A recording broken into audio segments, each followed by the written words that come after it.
रंजना एक गरीब घर की लड़की थी। उसकी शादी को अभी कुछ महीने ही हुए थे। उसके ससुराल में उसका पति मोहित, सास उर्मिला और ससुर रामपाल रहते थे। रंजना की सास उर्मिला का स्वभाव थोड़ा कड़क था। वो अक्सर रंजना को किसी न किसी काम के लिए कहती ही रहती थी, अरे बहू, चाय बन गई या बाहर से मंगवा लूं?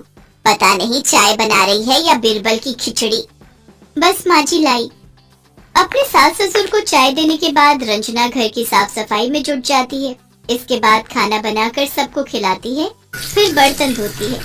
सभी कामकाज निपटाकर रंजना अपने कमरे में जाती है और अपनी सहेली से फोन पर बात करती है। क्या बताऊं यार शीतल, मेरी सास ने तो मुझे दुखी कर रखा है।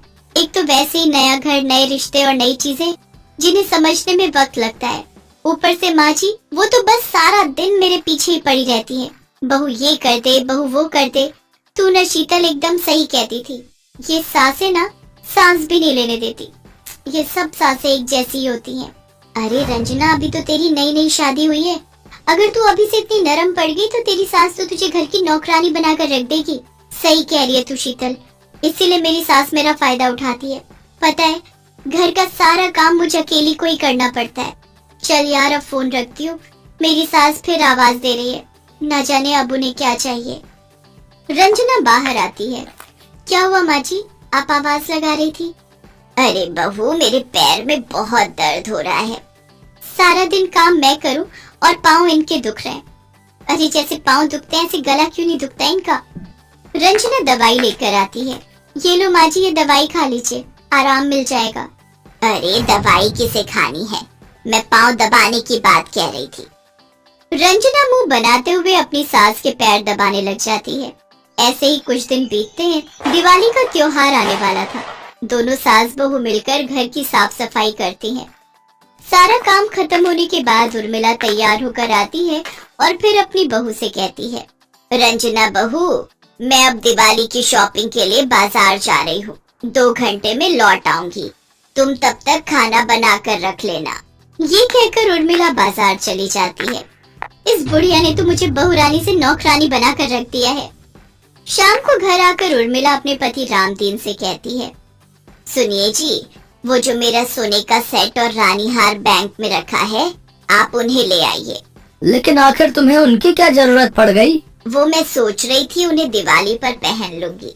वैसे भी बैंक में रखे रखे करना भी क्या है उनका। रामदीन बैंक जाकर लॉकर से उर्मिला के गहने निकलवा लाता है। ऐसे ही कुछ दिन बीत जाते हैं। फिर दिवाली वाला दिन भी आ जाता है। सब सज धज कर दिवाली पूजा के लिए तैयार हो जाते हैं। उर्मिला को देख रामदीन उससे कहता है, अरे ये क्या उर्मिला, तुमने जो गहने मंगवाए थे वो क्यों नहीं पहने? अब इस बुढ़ापे में इतना भारी हार और गहने पहनकर मैं क्या करूँगी जी। अजीब हो, पहले खुद ही लाने के लिए कहती हो और अब कहती हो बुढ़ापे में क्या ही पहनूं। फिर सभी मिलकर दिवाली पूजा करते हैं। कुछ देर बाद उनके दरवाजे की घंटी बजती है। रंजना दरवाजा खोलती है। मैडम, ये लीजिए आपका दिवाली गिफ्ट। Congratulation madam. मेरा दिवाली गिफ्ट? रंजना जब उस छोटे से बॉक्स को खोलती है तो उसमें गाड़ी की चाबी होती है, जिसे देख रंजना दंग रह जाती है। वो भागते हुए बाहर जाती है जहाँ एक नई चमचमाती गाड़ी खड़ी होती है और उस पर रंजना दी गड्डी लिखा हुआ होता है। फिर मोहित और रामदीन भी बाहर आ जाते हैं। रंजना उस कार को देखकर बहुत खुश होती है, लेकिन उसे कुछ समझ नहीं आ रहा था कि आखिर किसने उसे इतना महंगा दिवाली गिफ्ट दिया था।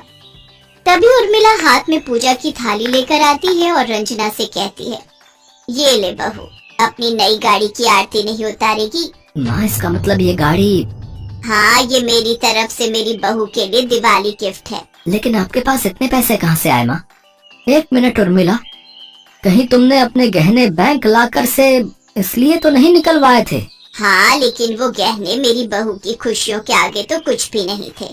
ये इसका बचपन का सपना था जो कि आज जाके पूरा हुआ है। लेकिन माँ जी, आपको कैसे पता चला कि गाड़ी रंजना का बचपन का सपना था?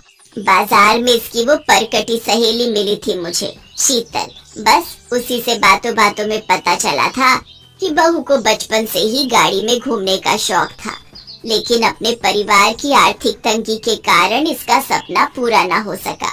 और फिर ससुराल में भी तेरे पास मोटरसाइकिल ही थी, इसलिए मैंने सोचा क्यों ना अपनी बहू की पहली दिवाली पर उसका सपना उसे गिफ्ट किया जाए। अपनी सास की बात सुनकर रंजना की आंखों में आंसू आ जाते हैं और वो अपनी सास के गले लग जाती है। फिर रंजना गाड़ी की पूजा करती है और आरती उतारती है। इसके बाद उर्मिला मोहित से कहती है, मोहित बेटा, अब हमारे घर की लक्ष्मी यानी कि मेरी बहू के पैरों के शुभ कदमों की छाप अब इस गाड़ी पर लगा दे। फिर मोहित रंजना को गोद में उठाकर उसके पैरों को कुमकुम में डुबोकर उनकी छाप गाड़ी पर लगाता है। अपनी सास का अपने लिए इतना प्यार देखकर रंजना की आंखें भर आती हैं और वो रोते हुए अपनी सास से कहती है, माँ जी, आज आपने मेरे सपने को सच कर दिया। आप सच में बहुत अच्छी है माँ जी। मैं गलत थी, सब सास एक जैसी नहीं होती।